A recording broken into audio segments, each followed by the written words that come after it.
There are over 30,000 different species of fish in the world, yet the closest most of us get to them is a pet goldfish as a child, or cod with our chips at the seaside. For others, fish are a much more important presence in their day-to-day lives. Over the next 8 minutes, we'll be trying to find out why fish are so important to them. Some people like Matt and Stacey have collections of fish in their own home. Others have koi ponds and spend thousands on their fish at specialist shops like South Coast Koi. Whereas people who don't have their own collections visit places like Blue Reef Aquarium in Portsmouth. So what is it about fish? Matt is a first-time collector with a smaller tank of only 11 fish. However, he does have plans to expand in the future. I've only been collecting fish. Well, I don't know how to use the word collecting really, because it makes them sound like objects. But I've had fish only for about 6 months now.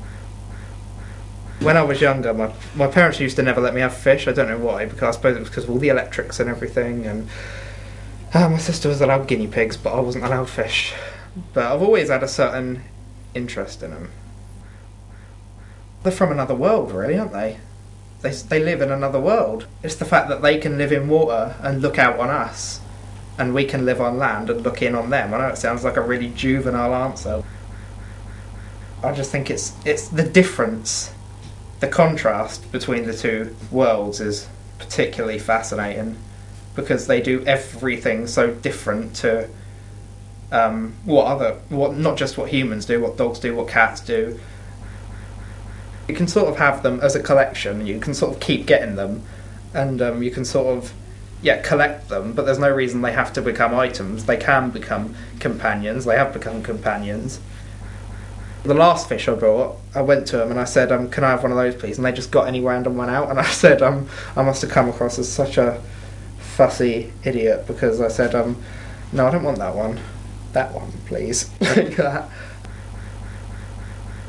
When I've got a bigger place and I've got more money, I'm definitely going to consider having a big, massive aquarium full of, tropical fish, marine fish, and things like that. But I don't think there's really any fish that I don't like, except the ones that eat my fish. I've got about 30 odd fish in that tank, mostly cichlids. They're all varieties of cichlids. You've got the yellow labs, which when they give birth they keep their fries in their mouth for protection. You've got the angelfish, which you've got 3 of. You've got the Jack Dempsey, which is a bright blue one, which is actually my favourite one. You've got the barbs in there, you've got catfish, plex, loaches, all sorts in there.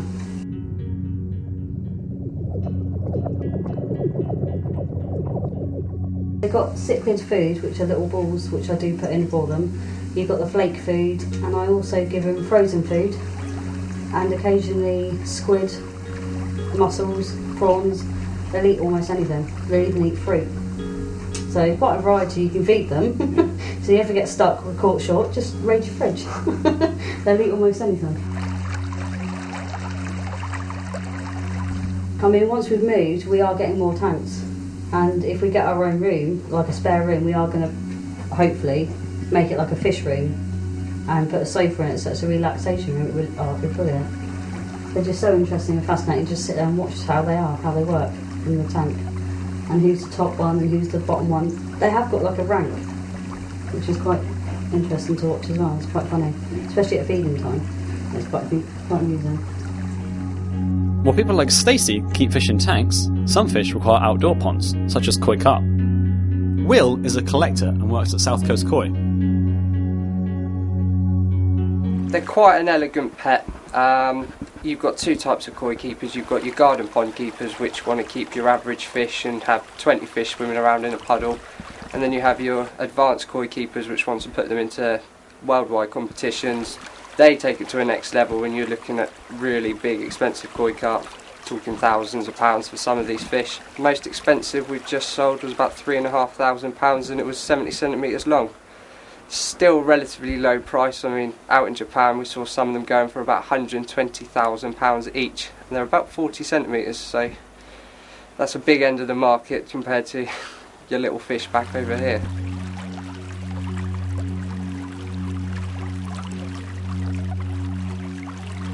If you want your fish to grow, you've got to be feeding about 2% of their body weight a day. If you feed a baby fish too much high protein, you can turn them yellow, because the protein in the food turns their heads yellow and the skin goes yellow. My fish probably eat about 60 quid's worth of food per month alone. That's without running them on electric. It's without heating them as well. I've got a 3 kilowatt heater on my ponds, and that's probably £200 a month on electric just to keep the pond warm. It's not a cheap sort of hobby, which is why I think it's sort of dwindling and going more towards your tropical fish side. With home collections being so expensive, it's no wonder that places like Blue Reef Aquarium are so popular. With access for the general public, it allows them to explore the wonders of the sea. I've been here for, I think, 8 years. It might be 9, it might be 7, but it's somewhere around 8. And yeah, a lot of the fish have been here the whole time I've been here. Most of the stingrays have. I actually was here when some of these stingrays were born. Yeah, I mean, some fish live for a long time. I mean, goldfish, they're supposed to live 20 years. So I know all the goldfish. I mean, I don't hang out with them, but I know all the goldfish. So, and most fish have got quite a long lifespan, so I do know most of them. But we're always getting new stuff and swapping stuff with other aquariums, so some stuff moves on. The most popular fish are the stingrays, and of course anything from Nemo. People like the rays because they come up against the edge. They splash people, they look at people, and I think people can make a connection with them.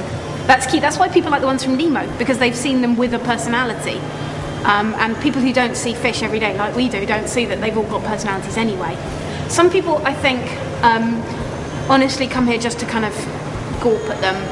It's more, look at the weird thing that's weird. Ah, it's weird. Some people, you know, it's the danger, sharks, poisonous fish, lionfish with the venomous stings on them, the eels with the great big pointy needle-shaped teeth. I think it's different stuff to different people. I like things that are odd. My favourite animals are the cephalopods, so octopus, squids, nautilus, that kind of thing, because they're just completely weird. I love the deep sea stuff that's adapted to its environment, and you know, it's got a giant mouth or giant ears or something weird like that. I just love the variety, the colour. I'm not so keen on the fluffies, you know. I mean, I like kittens and puppies, you can't not like kittens and puppies, but they're just not as cool. My personal statement for the place is for people to leave knowing that fish and crabs and frogs and things are real animals, valid animals with feelings, and you know, just to kind of move on to respect them as much as they'd respect a kitten. So if people leave knowing that A, they don't need to be afraid of them, B, they're cool, and C, you should respect them, that's enough for me, personally.